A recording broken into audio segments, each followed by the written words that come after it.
day. My name is Emma, and I will be your conference operator today. At this time, I would like to welcome everyone to the Costco Wholesale second quarter fiscal year 2023 earnings conference call. All lines have been placed on mute to prevent any background noise. After the speaker's remarks, there will be a question and answer session. If you would like to ask a question during this time, simply press star followed by the number 1 on your telephone keypad. If you would like to withdraw your question, again, press the star 1. Thank you. Richard Galanti, CFO, you may begin your conference. Thank you, Emma, and good afternoon to everyone. I will start by stating that these discussions will include forward-looking statements within the meaning of the Private Securities Litigation Reform Act of 1995. These statements involve risks and uncertainties that may cause actual events, results, and/or performance to differ materially from those indicated by such statements. The risks and uncertainties include, but are not limited to, those outlined in today's call, as well as other risks identified from time to time in the company's public statements and reports filed with the SEC. Forward-looking statements speak only as of the date they are being made, and the company does not undertake to update these statements except as required by law. In today's press release, we reported operating results for the second quarter of fiscal 23, the 12 weeks ended this past February 12th, as well as February retail sales for the 4 weeks ended this past Sunday, February 26th. Reported net income for the quarter came in at $1.466 billion, or $3.30 per share, compared to $1.299 billion, or $2.92 a share per diluted share last year, an increase of 13%. In terms of sales, net sales for the second quarter increased 6.5% to $54.24 billion, compared to $50.94 billion reported a year ago in the second quarter. Comparable sales for the second quarter were as follows. In the U.S., 5.7% for the 12-week period, excluding gas inflation, a 5.8. Canada, 3.5 reported, a 9.6 excluding gas inflation and FX. Other international, a 3.8 and reported, and a 9.5% ex gas inflation and FX, for a total company of 5.2% reported and 6.8% excluding gas inflation and FX. E-commerce was a 9.6 minus 9.6% for the 12 weeks reported, and minus 8.7% excluding FX. In terms of second quarter comp sales metrics, traffic or shopping frequency increased 5% worldwide and 3.7% in the United States. Our average transaction or ticket was up 0.2% worldwide and up 1.9% in the U.S. during Q2. Foreign currencies relative to the dollar negatively impacted sales by approximately 1.8%, and gasoline price inflation positively impacted sales very slightly by approximately 0.2%. I'll review our February sales results later in the call. Next on the income statement is membership fee income. Reported in the second quarter, $1.027 billion of membership fee income, or 1.89%. That's for this year's second quarter compared to $967 million a year earlier. So a $60 million increase in dollars, or up 6.2%. Excluding the headwinds in FX, the $60 million increase would have been higher by $20 additional million. So on a FX adjusted basis, membership fee income was up just over 8 percentage points. In terms of renewal rates, at second quarter end, our U.S. and Canada renewal rates, our U.S. and Canada renewal rate was 92.6%, up 0.1% from Q1 end, and worldwide rate came in at 90.5%, also up 0.1% from our prior quarter. Both represent all-time highs. Membership growth has remained strong. We ended the second quarter with 68.1 million paid household members and 123.0 million cardholders, both up more than 7% versus a year earlier. In terms of at Q2 end, we had 30.6 million paid executive memberships. This is an increase during the 12-week quarter of 630,000 members since Q1 end. Executive members now represent 45% of paid members and about 73% of worldwide sales. Moving down the income statement, next on is our gross margin. On a reported basis, gross margin was higher year over year by 8 basis points, coming in at 10.72% as a percent of sales, as compared to a year earlier, second quarter at 10.64%. And that would be 8 basis points up, and then excluding gas inflation, it would have been up 9 basis points. As I always ask you to draw a little chart with two columns, reported and excluding gas inflation, and then we'll go down the line items. Core merchandise was minus 6 basis points reported, and also minus 6 ex inflation, gas inflation. Ancillary businesses were plus 2 and plus 3 basis points year over year. 2% reward, minus 2 and minus 2 basis points. LIFO, since we had a charge last year and nothing this fiscal quarter, it was plus 14 and plus 14. For a total, again, reported 8 basis points up year over year, and ex-gas inflation up 9 basis points. Starting with the core merchandise gross margin, again, was lower by 6 basis points year over year. In terms of core margin on their own sales, our core-on-core margin, if you will, it was lower year over year by 26 basis points. Most major departments in general were down, with fresh foods being down a little more than others. We're continuing to hold or drop prices where we can to drive traffic and improve our competitive advantage. Overall, core sales benefited from sales shifting from ancillary and other businesses to core. Ancillary and other business gross margins, again, were higher by 2 and 3 basis points ex-gas in the quarter. Gas, business centers, and travel were better year over year, offset in part by e-com and pharmacy. 2% reward, lower by 2 basis points. That's reflective of the higher sales penetration coming from our executive members. LIFO, as I mentioned, was a year-over-year variance of plus 14 basis points. We had no LIFO charge this fiscal quarter compared to a $71 million charge in Q2 last year. Moving on to expenses, SG&A. Our reported SG&A for the second quarter was higher year over year by 13 basis points. This year it was 9.11% compared to 8.98% in the second quarter of last fiscal year. Jotting down some numbers for the two columns, first column being reported and second ex-gas inflation. Operations was down higher, or I said minus 2 basis points, higher by 2 basis points, so minus 2 and minus 2. Central, minus 9 and minus 9, so higher year over year in Central by 9 basis points. Stock compensation, minus 2 and minus 2. And then all told, that would be 13 basis points higher, both on a reported basis and ex-gas inflation. The core operations component of SG&A, again, higher by 2 basis points, and also higher by 2 ex-inflation. This includes the wage and benefits increases implemented last March and last year's third fiscal quarter, and last year's third fiscal quarter, and an additional top-of-scale wage increase that went into effect July 4th, which would have been our fourth quarter of last year. Central, as I mentioned, was higher by 9 basis points year over year. About half of this increase is a charge related to a tax audit covering several prior years. Stock comp, pretty much as expected, just a couple of basis points. Below the operating income line, interest expense was $34 million this year, $2 million lower than the $36 million figure in Q2 of last year. Interest income and other for the quarter was higher by $89 million year over year. This was driven by an increase in interest income due to both higher interest rates being earned on higher cash balances. The increase in interest income was slightly offset by unfavorable FX. In terms of income taxes, our tax rate in the second quarter was 26.1%, down slightly from the 26.7% figure in Q2 last year. The effective rate for the year, excluding discrete items, continues to be projected in the 26 to 27% range. Overall, net income was up about 13%. In terms of a few other items of note, warehouse expansion. In the second quarter, we opened 3 net new warehouses, 2 in the U.S. and 1 in Australia. Additionally, next week, we'll open our 3rd warehouse in China, with our 4th and 5th China new openings scheduled to open in the fourth quarter of this fiscal year. So a total of 3 this fiscal year in China. In fiscal 23, we expect to open a total of 27 warehouses, including 3 relocations, so a net increase of 24 new warehouses. These 24 planned new openings are made up of 14 in the U.S. and 10 in other international.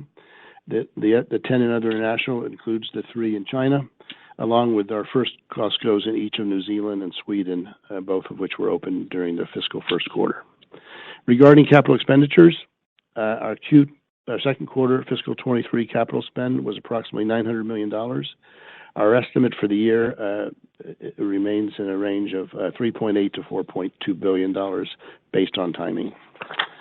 In terms of e-commerce, as I mentioned, e-commerce sales in Q2 FX decreased 8.7%.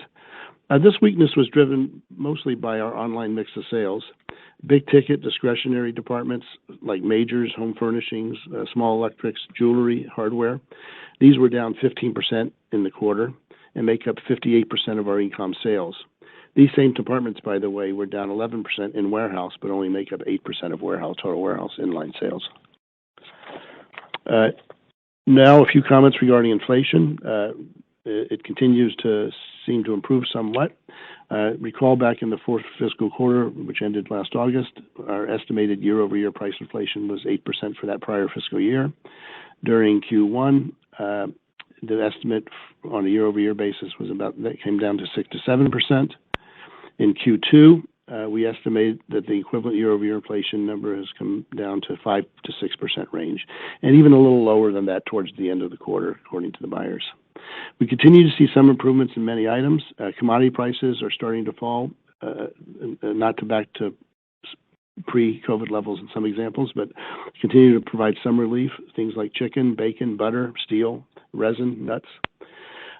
Switching over to our inventory levels, again, both in Q3 and Q4 fiscal year ends a year ago, in fiscal 22, on a year-over-year basis, our inventories were up 26% year-over-year. And then in our first quarter of this year, they were up 10%, so a good improvement there. As of this quarter end, our inventory year-over-year, as of the end of Q2, was down 2% year-over-year. Regarding the 2% drop, we were a bit over inventoried last year as a result of supply chain challenges, causing inventory to be backed up at the ports. And talking to the buyers, a year ago, their estimate of just timing of getting things across the ocean was 70 plus days. Today, it's back down to 30-ish days. And so we've supply chain improvement across the board, and rates, of course, coming down. Now, turning out to our February sales, the 4 weeks ended this past Sunday, February 26th. As reported in our release, net sales for the month were $17.06 billion, an increase of 4.7% from $16.29 billion a year earlier in the month of February. Recall from January's sales results that the Lunar New Year, Chinese New Year, occurred on January 22nd this year, 10 days earlier this year. The shift positively impacted February's other international by about 2% and total company by about 0.25%. Additionally, February's results for both the U.S. and total company were negatively impacted by approximately 1%, we estimate, as a result of substantially worse weather this year over year. I believe most of that was on the traffic side rather than the ticket side. Same-store sales, again, in the release on the U.S. as reported 3.4%, ex-gas 3.5%. Canada reported 1.2, ex-gas and FX 7.3. Other international 6.5 reported, ex-gas and FX plus 11.5. Total company the 3.5 reported, which ex-gas and FX was 5.0. In terms of e-com, minus 11.2 reported, compared to a minus 10.3 without gas and without FX. That's actually an improvement from our January e-com results. Our comp traffic or frequency in February was up 4.9% worldwide and 3.1% in the U.S. Foreign currencies year-over-year relative to the dollar negatively impacted total and comparable sales as follows. Canada, it impacted it by 5.5 percentage points. Other international by approximately 5.7, and total company by approximately 1.5. Gasoline prices were essentially flat year-over-year, ever so slightly inflationary, but essentially flat. Worldwide, the average transaction for February was down 1.3%, including the negative impact from FX that I just mentioned. In terms of regional and merchandising categories, general highlights for February that we normally do on the monthly sales call. The U.S. regions with the strongest comp sales were the Midwest, the Northeast, and the Southeast. In terms of other international and local currencies, we saw the strongest results in Spain, UK, and Mexico. Year-over-year inflation for food and sundries and fresh foods, while still elevated, were at their lowest levels in nearly a year. with food and sundries inflation dropping to the high single digits and fresh foods to the low to mid single digits. Moving to merchandise highlights, the following comparable sales results by category for the month exclude the negative impact from foreign exchange. Food and sundries were positive low double digits. Cooler food and sundries were the strongest. Fresh foods were up mid-single digits. Better performing departments included bakery and meat. Non-foods were negative mid-single digits. The better performing departments included tires, health and beauty aids, and apparel, as well as majors, jewelry, and housewares. In apparel, majors, which were electronics and big-ticket electronics items, jewelry, housewares, domestics, and small appliances and hardware were the worst performers, consistent with Q2 overall. Ancillary businesses sales were up mid-single digits, with food court, hearing aid, and pharmacy were the top performers there. Finally, in terms of upcoming earnings and sales releases, we will announce our March sales results for the 5 weeks ending Sunday, April 2nd, on the following Wednesday, April 5th, after market close. And with that, I'm happy to turn it back over to Emma for questions and answers. Thank you. Thank you. As a reminder, if you would like to ask a question, press star followed by the number 1 on your telephone keypad. Your first question today comes from the line of Simeon Gutman with Morgan Stanley. Your line is now open. Hey, Richard. How you doing? Good. So can we start, I guess, sizing up the consumer? I want to see how you view February in, I guess, the continuum of months. And then part of it, I think you said the down mid-teens with some of those e-commerce categories, which thanks for that information. Is that stable? Is that worse? How do you kind of diagnose the whole consumer in the business? Well, I think as we talked about even last 12 weeks ago in the quarterly numbers, we've seen some weakness in what I'll call big ticket discretionary items. I think it's I'm not an economist, but I think it's a combination of the economy and concerns out there, as well as particularly strong numbers that we enjoyed not only a year ago, but a year prior to that with COVID, that we, of course, benefited in big ways with those big ticket items. So all those things, I think, reflect that in those numbers. We're seeing, there's just a couple of weeks in a couple of regions where we started to, set out some seasonal things for spring and summer. So far, so good, but it's literally small data points in small parts of the country where the weather has been a little better, which is not a lot of places. But, anecdotally, some comments were made on things like even some water sports items and camping equipment, but it's a small data set. So we'll cross our fingers and hope to see. But overall, units are generally fine. I mean, there's some, things still with like on the computer side, there's weakness overall, not just with us. We're still seeing. I think I mentioned this on the first quarter call. We're seeing decent sales in units of televisions. All the average selling price points have come down. I think it's just in the next couple of weeks where the new TVs for the upcoming season are coming out. But other than that, what we look at, of course, is our average transactions. Our shopping frequency is up. Our new signups are continuing to be strong, up 7% in terms of new signups on less than 3% new openings. So those things bode well, but people certainly are spending their dollars where they feel they should be spending them, and so we'll see where it goes from here. Okay. Follow up on EBIT growth. I know you don't guide, but this business has averaged, I think, about high single or maybe around 10% over time. This year is a little below average because of some of the lapping. And you are lapping some great fuel gross profits. Curious the puts and the takes to whatever number that you expect the EBIT dollars of this business to grow. Are you confident in the levers that you have to get there? Well, look, we feel good about what we're doing and driving business in the right way and growing our business. We're, as you and others have heard forever, we're a top-line company. While I can't give guidance, certainly we and everybody who has cash have benefited from earning more money on their interest on their cash right now. As we saw in this quarter, there was a $70 million improvement in year-over-year comparison of gross margin simply because of LIFO.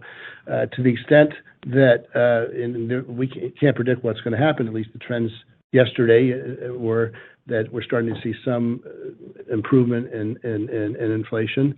To the extent that continues, we're comparing to LIFO charges in excess of 100 and 200 million in each of Qs 3 and 4.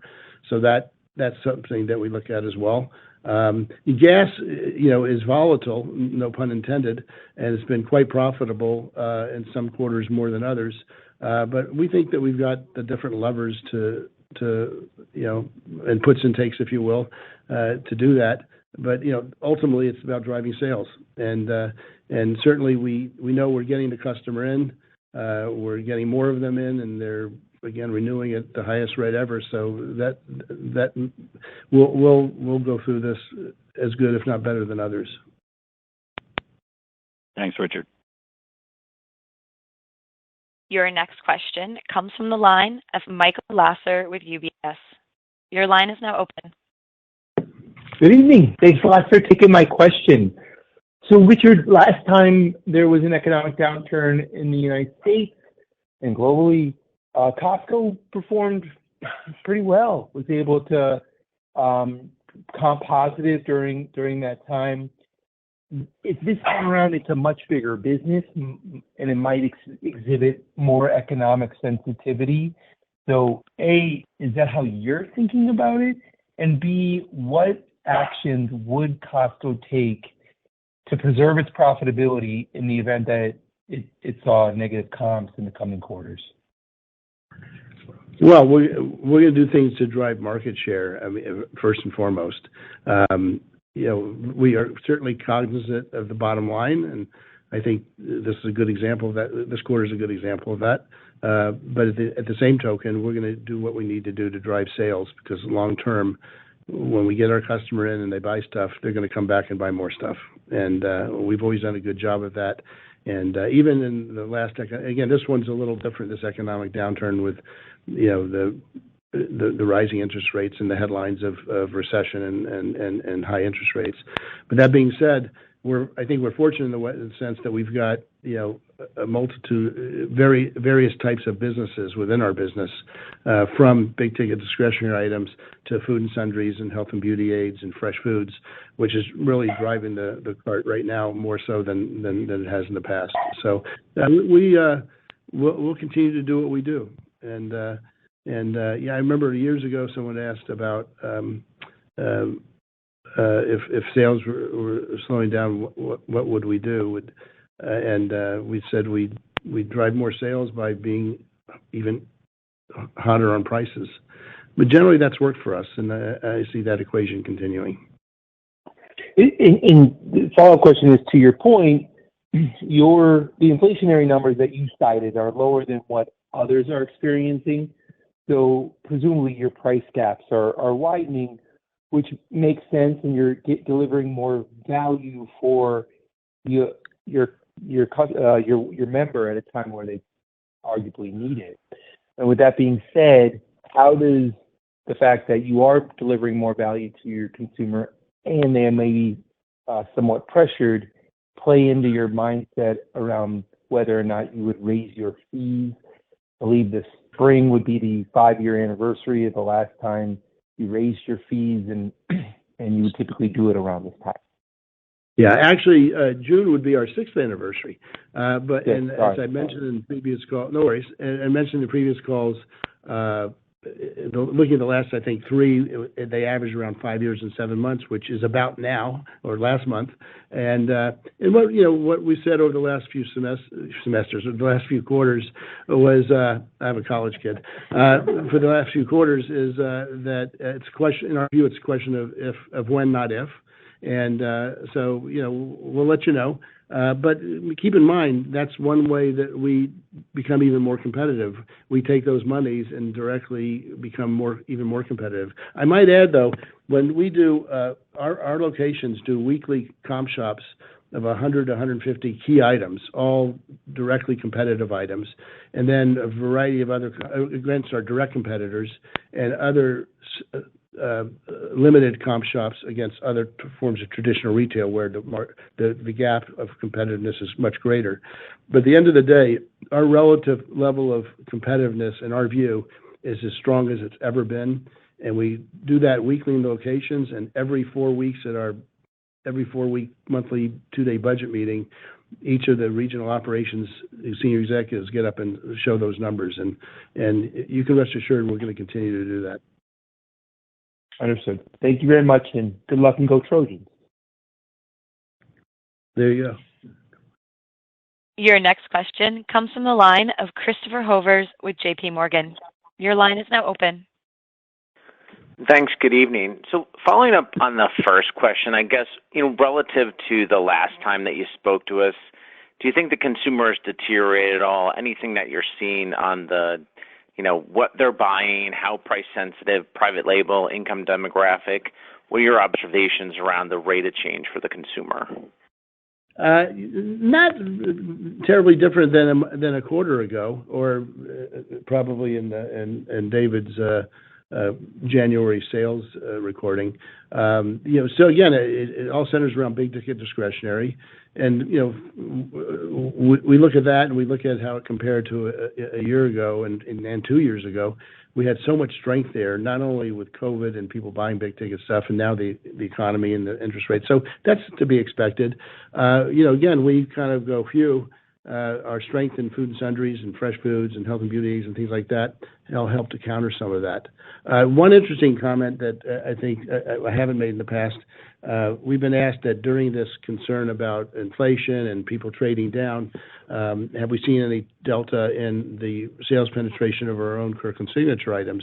And of course, my first comment is that's a trade up or a trade equal, not a trade down. But at the end of the day, we have seen actually in the last few months a bigger delta than normal.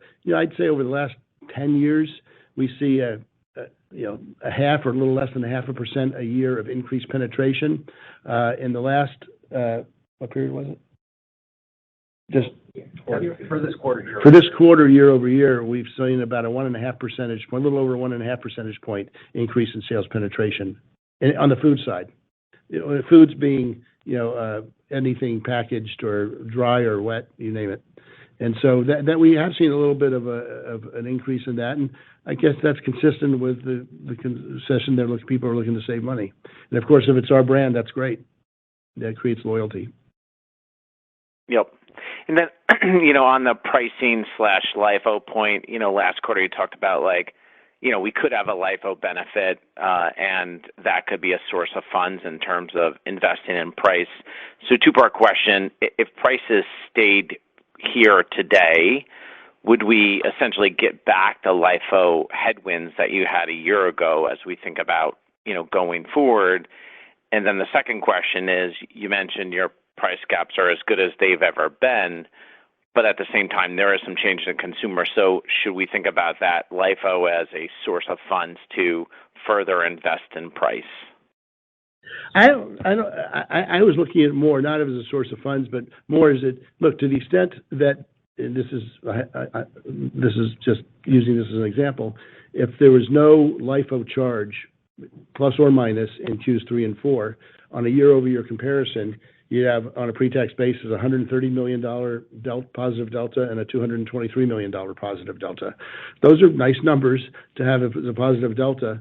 So from a standpoint of looking at the earlier question about are we cognizant of earnings growth, if you will, or reported earnings per share, part of that plays into that. That gives us a little bit of cushion there, as does gasoline from time to time, as does, first and foremost, stronger sales. So all those things play into that. But, I think, generally speaking, we're still going to do what's right in our view to drive sales. That's what we want to do first and foremost. And to the extent that example occurred in Q3 and 4, that gives us a little room to do that without even thinking about it. And then just from the accounting perspective, should we automatically get that back if prices stay at these levels on the lap? The lap. It stays at zero. If the lapping stays at zero, yes, there would be no new charge. So it would be comparing to a charge last year. To the extent, If prices were to go down relative to a year ago, you'd actually have a LIFO credit, which would be even a bigger year-over-year delta. Understood. Thanks very much. Sure. Your next question comes from the line of Chuck Grom with Gordon Haskett. Your line is now open. Hey, how you doing, Richard? Just curious if you could talk about the gas business from a competitive standpoint and how that's changed bigger picture over the years, and then more recently how gas gallons have trended. Yeah. Look, gas has been a relative blessing as well. It's a profitable business. It is volatilely profitable. Sometimes it's more than, and sometimes it's less, but overall, it's a profitable business. It's given us an additional competitive advantage of getting people in the door, if you will. I think it was this last summer into early fall where I'd been given some numbers where our gallon sales increases in the U.S. were up in the mid to high teens, compared to darn near flat for the U.S. population as a whole. I'd asked yesterday on that, and I think that 15+% delta of us versus the U.S. population is still about 10 percentage points. And so we are still taking market share, if you will, of getting people in the parking lot. Okay. In terms of thank you. In terms of value, when we look at a value compared to average value across our locations where we do comp shops, in some cases every day in many locations, this year to date, I'm looking at a single-digit number. We feel that we saved a member 37 cents. That's an improvement over the last 5 years. It's gone from the mid-20s to the mid-30s. Okay. Helpful context. And then just on the inflation, just as prices have started to come down, curious, and as you've invested in price too, curious what you've seen from a demand perspective and how you're measuring the success of some of those price actions that you appear to be taking. Well, it's an art, not a science. We look at high velocity items where we can make a big difference fast on some items.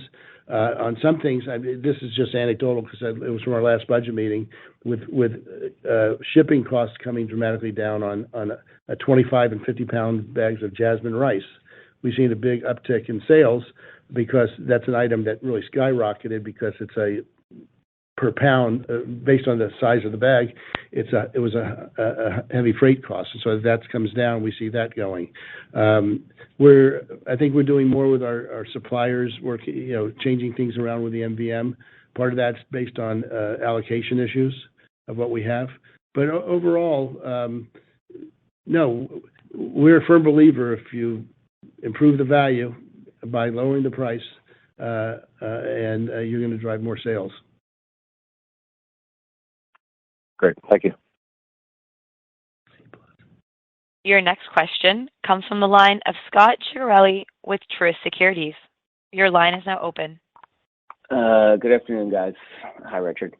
So you guys, like many others, have seen a shift away from a bunch of discretionary categories, probably stronger sales strength in the consumable category.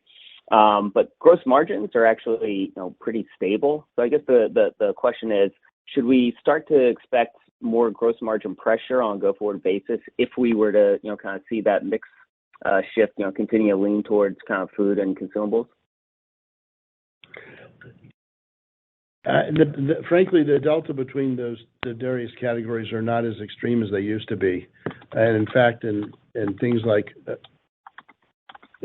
fresh foods and food and sundries, some of the weaker categories are not that weaker, but lower margin categories are things like big ticket discretionary items. We make a smaller percentage, more dollars per unit, of course, but a smaller percentage on big ticket electronics. And so that impacts more the gross margin dollars than the percentages there. If anything, if you go do a little homework on what the cost of processing and selling a rotisserie chicken, our $4.99 price is which we maintain is an investment in low prices to drive membership, to drive the sales. in a big way. So there's some things that we do, notwithstanding huge inflation over, and even though some of the costs have come down a little bit, relatively speaking, we want those wow items in there as well. Got it. Thank you. And then one follow-up here. You guys have obviously done a couple one-time dividends over the years, but that was always in a really low interest rate environment. And as you guys just reported with your net interest income, you can actually generate some real returns on your cash now.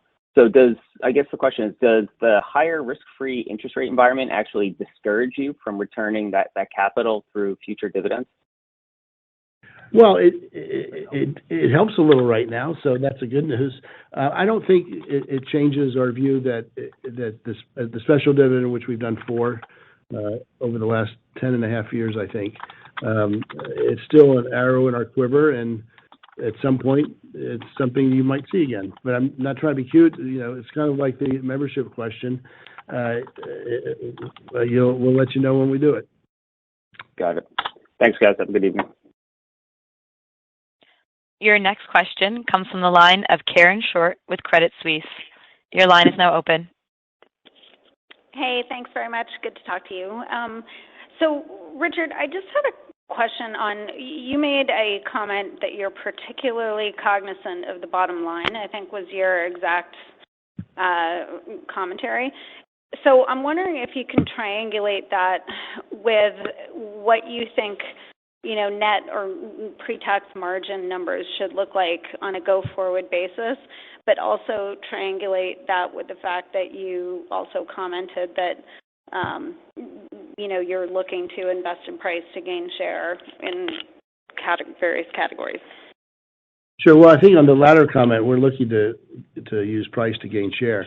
We're continuing to do that. It's not like we're going to go do more or less. That's what we do for a living. We are cognizant. What I was trying to say in the comment is that we're particularly cognizant of the bottom line. We are a public for-profit company, and our shareholders want to know what we're doing. There have been times for those of you that have followed us for many years when we might take a bigger hit on some expense in a given quarter.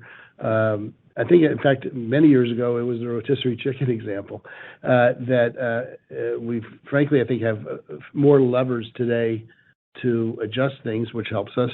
But we're not going to get away from those two things: driving the top line and being cognizant that we're also a public company trying to earn money for our shareholders.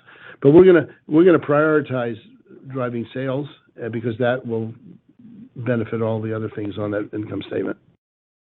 Okay, and then just on inventory, obviously inventory down, meaningfully. But any thoughts on how to think about inventory going forward relative to sales, given that it was down 2.5%? And I'm not sure how much of that was gas or fuel related. So maybe if you could parse out that relative to ex-fuel. Yeah. By the way, gasoline inventory is very small relative to everything else. It turns darn near daily. But a lot of the improvement or reduction in inventory year over year was all the stuff backed up with the supply chain challenges and the port challenges a year ago. So we feel we're in good inventory shape. The flow is much better. And, there's always going to be anecdotal examples of stuff we have a little too much of something or a little too less, but we feel pretty good right now about our inventory levels, even by category. There's a few categories a little over, a few categories under, but nothing like when we were 26% up and you had a lot of what I'll call in-transit stuff literally on those pictures that you saw on the news of the ports and the ships. And so that's improved a lot. Okay, thanks so much. Your next question comes from the line of Oliver Chen with TD Cowen. Your line is now open. Hi, it's Tom on for Oliver. On digital, can you guys add some color as to how comps are expected to trend in the near term, just giving the easing compares in the back half of the year? And additionally, what opportunities lie ahead in terms of digital business from an engagement point of view? Well, we don't project where we're going, but I was glad at least that February was while negative, was a little better than January. We've got additional, marketing activities that we've got going on there. We did, hire just 5 months ago a new head of digital that is in the process of doing a lot of things. So there'll be more to report over the next several quarters.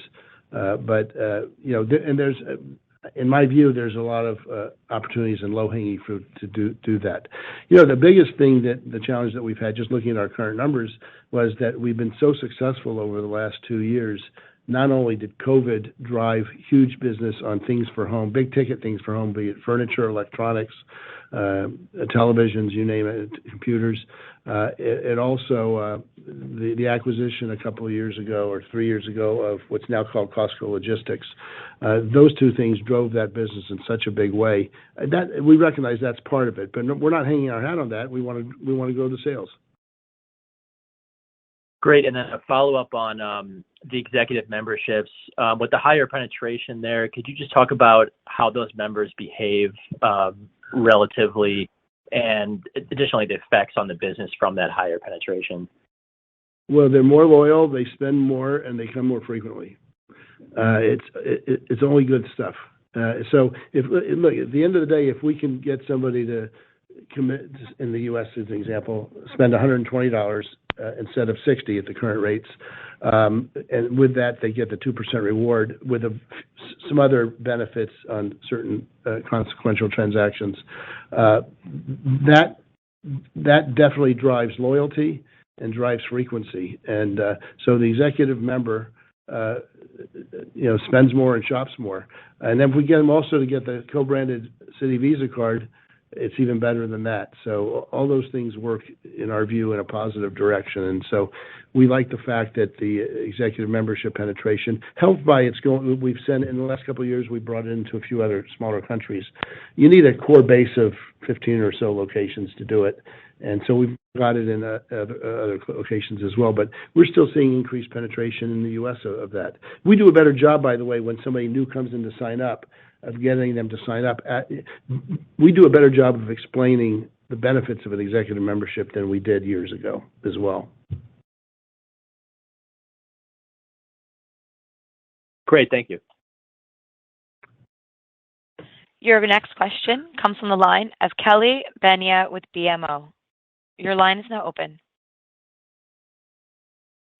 Hi, Richard. Thanks for taking our questions. I'm going to venture to ask a margin question here. The core on core has been down for about 8 quarters in a row, I believe. I was just wondering if you could help us understand the thought process in managing the core margin in that way. And I guess particularly given your comment that some of the low margin categories like big ticket are under a little bit more pressure, so maybe even a little bit more surprising. Is it just the way that other mix is shaking out? Is this intentionally? Are you reinvesting any of the maybe gas windfalls that we've had over the past several quarters? Are you investing that back in the store? Maybe just help us understand the thought process in this core on core decline here. Yeah, I think the biggest component of that answer to that question is our fresh margins have been the biggest piece of that coming down. And looking at it, our fresh margin in Q2 compared to Q2 3 years ago pre-COVID, we're still up about 50, 60 basis points. Now, we were up a lot more than that because of all the things that COVID did. It drove tremendous sales growth in those areas, which created less spoilage, which is a component of cost of sales in fresh foods, and labor productivity in places like the bakery and the meat department. And so that it was, if you will, outsized improvement. We're still better than we were pre-COVID. And so I think, and we've maintained the sales. When we had outside sales, and these are not real numbers, I don't have them in front of me, but let's make them up and say that fresh pre-COVID was going up 8 or 10% a year, 8% a year, or whatever it was. And then we enjoyed a couple of years of 20+%, I believe. And now we're still doing fine with sales growth, and not up to 8 or 10, but nonetheless, but it's still positive. And so we've kept all those outsized gains, but we've also, of late, not just the last month or two, but of the last several months, have invested in pricing, and certainly fresh helps drive that. And I gave the example of the rotisserie chicken, but that goes through lots of areas of fresh foods where that's one of the key categories that people come in to shop for. And are you thinking of managing that in a way to get back to kind of pre-COVID levels, or would you let that run a little above for some period of time? I don't think we're smart enough to know how to manage all these things. There's so many different, components of what is the gross margin, from the different core departments to the ancillary businesses to gas to LIFO now. So it really is fluid, and managing it we do manage it, but it's managing it in an organized, chaotic way sometimes too, because things change every day. I think we do a great job of doing it. But yeah. No, agreed. Just, I guess, following up on the LIFO as it relates to the margin, you gave out some of the numbers in terms of the dollars in the last couple of quarters. Would, in order of magnitude, would those kind of offset some of the gas margin tailwinds? Is that the way to think about it, or would the gas margin tailwinds be, bigger or smaller than those LIFO charges? Sometimes in a given month, even it can be bigger or smaller. Honestly, I mean, it does fluctuate gas fluctuates quite a bit.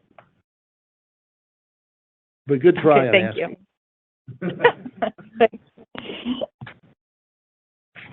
Your next question comes from the line of Greg Melich with Evercore. Your line is now open. Hey, thanks. A couple questions. One, hate to go back to the membership fee, but it just seems right. Does the $120 executive price point, now that's what, 43% of members and 70-some% of sales, does the fact that that's where the bulk of the sales are coming from change the thought process in terms of how you might do the timing of the membership? No. Okay. Not at all. Not at all. Great. And then second is on items in basket. Trying to figure out how is comp slow, and I imagine you're still getting that wage inflation. SG&A doesn't deliver more. Why is that? If traffic's still growing and we have inflation, is it just because items per basket are down, or how do we think about managing the SG&A dollar growth in this not deflationary but disinflationary environment? Yeah, units are still up, and inflation, frankly, price inflation offsets it a little bit, helps offset it a little bit. And I think the focus on trying to keep figuring out how to do things more efficiently. One of the things that we do religiously every 4 weeks at the budget meeting is the operators are talking about certain focus items, whether it's improving overtime hours or things we've done to automate something physically improve the flow of goods in a warehouse. We've done a pretty good job of that, and we've done that notwithstanding 2 off-season wage increases this year, 3 off-season wage increases if you go back, I think, 15 months over the last 15 months. So, our leverage there, or very slight deleverage, is pretty impressive, given that labor and benefits is our single biggest expense category by a lot. So it's productivity, and I think we've continued to do a good job of that. And just so I'm getting the math right on the comp, if the comp is running 6 and inflation is running 6, then but traffic's up 3, then items in basket would be down 3. Items are up, but it's the mix. It's really mix. My guys are helping me. It's mix. Yeah, it's mix. It's 100% ASP. Got it. All right, that's great. Thanks and good luck. Your next question comes from the line of John Heinbockel with Guggenheim. Your line is now open. Hey, Richard, I want to start with, I know you guys have begun doing a lot more data analytic work. You talked about maybe investing in price. Have you done much work on price elasticity by category or item? And you think in the context of non-food is where there's softness, right? It's not consumables. What can you do mid-course correction there, right, on non-food? Is there elasticity where you can drive some share early in season by making targeted investments in those categories? Well, I think there are, and we do. We don't analyze, frankly, the price elasticity on a historical basis, other than we know what works in the past, and we keep doing it more. It's pretty straightforward. But we're not doing A/B tests or tests and let's take this price delta in this region down X or up only Y in a different region, a different amount, and see which one works better. We're pretty singular focused on if we lower the price, we'll do more sales. All right, and then to follow up on that, right? So if you think about non-food, what are the buyers? You sit there saying maybe non-food's going to be a little weaker, and it's not all non-food, right? It's it's certain categories. Have you dialed back inventory? Do you want to get product? I mean, you get it in early anyway. I'm not sure you can get it in earlier. What do you do, if anything? I guess inventory would be the biggest thing. Well, first and foremost is being in stock, and to the extent that we bring in a few things early. I think that the anecdotal comment I mentioned about water sports and camping, we brought that in a little earlier because we had some room. And needless to say, there's parts of the country where there's no sense bringing in some of that stuff early, given the weather right now. But at the end of the day, I think we've always done a pretty good job of that as well. The big thing is working with our suppliers, using electronics as an example. These are anecdotal stories, but during while sales were very strong for 2 years during COVID and supply chain challenges were still there was virtually no promotional things. There's now more promotional. Our buyers are out there making sure that we're getting every promotional penny that's out there and being on top of that with our suppliers. That's part of what we do, but that's been more of a focus. We focus on the categories that are growing. Examples would be like Haba and apparel, which are very strong for us right now. Okay, thank you, guys. Part of apparel strength is getting more well-known stuff in. Okay, thank you. Your next question comes from the line of Paul Lejuez with Citi. Your line is now open. Hey everyone, this is Brandon Cheatham on for Paul. Thanks for taking our question. Hey Richard, I want to go back to your comments on wider price gaps. It sounds like you're managing the business. It's kind of how you always have, but your price gaps are wider than they ever have been. So I'm just wondering, how has your competitors' behavior changed? Is there certain categories that they're not responding to, or are they responding slower than they have in the past? Well, I think I said they're as wide as they've ever been. I don't know if they've gotten wider, but we feel very good about where they are. And this is against direct competitors or other large boxes on certain categories, recognizing when it's a traditional retailer, there's a much bigger price gap to start with. Now, mind you also, when we're looking at, despite the fact that we in another warehouse club essentially sell the same types of items, we want to make sure that on exact like branded items, we're a better price. So on those 100, 150, that's where we look at that.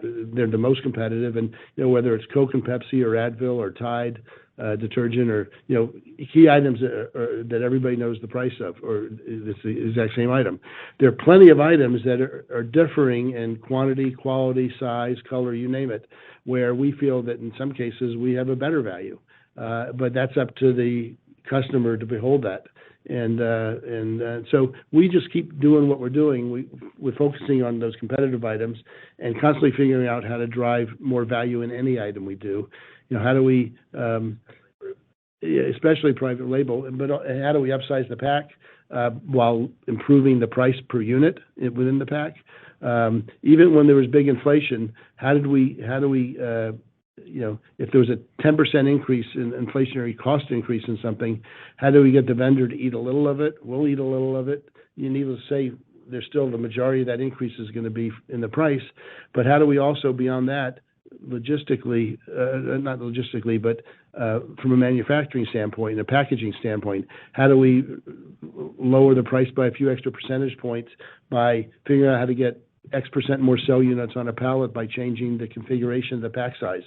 I think we focus more on that than anybody I know, because we're taking our 230 or 40 billion in sales and dividing it by 3,800 items.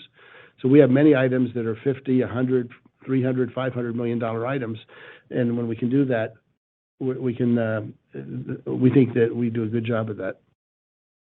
Yeah, so that's to say, you think that you've got maybe a little bit of a cost advantage over your competitors, so they're not able to quite match you when you make moves like this?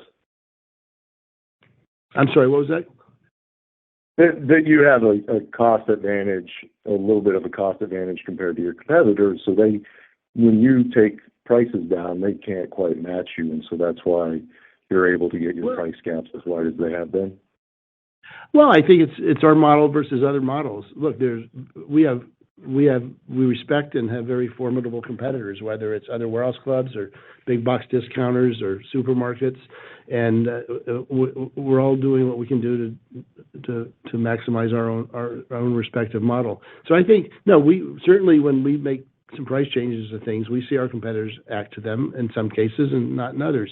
I think the fact that we have fewer items and we're out there every week, I know that our merchants, when they see those comp shops, if there's, I'm making this up, if there's 100 items and we're the same on 50 and lower on 45 and higher on 5, those 5 better be changed this week. And we do so I know we're on top of it. I can't speak to our competitors, but I assume they are also. But we have a model that allows us, the cost structure allows us to mark up our goods on average in the low teens compared to traditional retailers in the mid-20s to 100. So we have a little room there. Got it. And wanted to ask about Sam's Club recently announced that they'd change course and start opening doors. I'm wondering, does that impact you all at all on your opening plans? Would you still locate in the same place even if you knew they'd be opening nearby, or would that preclude you from the area? No, we're going to open what we want to open. Certainly, look, whether it's an existing open location or something that we're aware of based on what's going on in the real estate activity out there, which we all know what everybody's doing in advance in a way. So, does it impact us? It may impact us in some examples, whether it's Sam's or somebody else, to push this one more soon. Look, I was going to say, when you asked about them announcing they're going to open more doors, I think they said they're going to open about 30 over the next 5 or 6 years. They apparently didn't get the memo that they should close some more. But I'm just kidding. Look, we respect them as a competitor, and we don't see that changing what we do. There's plenty. I think it bodes well, though, that there's plenty of capacity still in this country, of course, and other countries even more so. Got it. Appreciate it, and good luck. Thanks. We're going to take one more question. Your last question today comes from the line of Scott Mushkin with R5 Capital. Your line is now open. Hey guys, thanks for taking my question. I have tons, but I guess the first thing I wanted to ask a little bit. You gave the regional sales, kind of which regions were better. I mean, obviously there've been a lot of layoffs in tech. Are you seeing any? And you have a huge business out in California. Are you seeing that business underperform relative, just over a couple month period? That's my first one. Not really. My guys here are looking at the numbers, and they're saying not really. And what was the guess? Yeah. California is heavy in gas, and that's why they're no longer the top performers for gas. Oh, one of the things that Josh mentioned is, well, we have 400 locations, 400 plus of our 550-ish locations in the U.S. have gas. That's even a bigger percentage in California and higher volume gas units.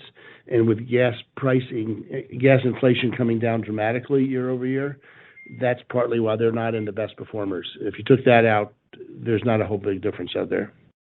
No, big difference. And just curious, and maybe this is a silly question, what happens with that gas business, especially in California, is with the push to EVs? It's a long road ahead. At some point, we only have 11 car washes, so we'll have plenty of room for car washes 30 years from now. But at the end of the day, we think it's a very long road. It's not happening in the next few years. And the fact that we're still taking such market share relative to U.S. gas gallons in general is a positive. So it's a question, but not to. I think it's a question that we can defer for 5 or 10 years, frankly.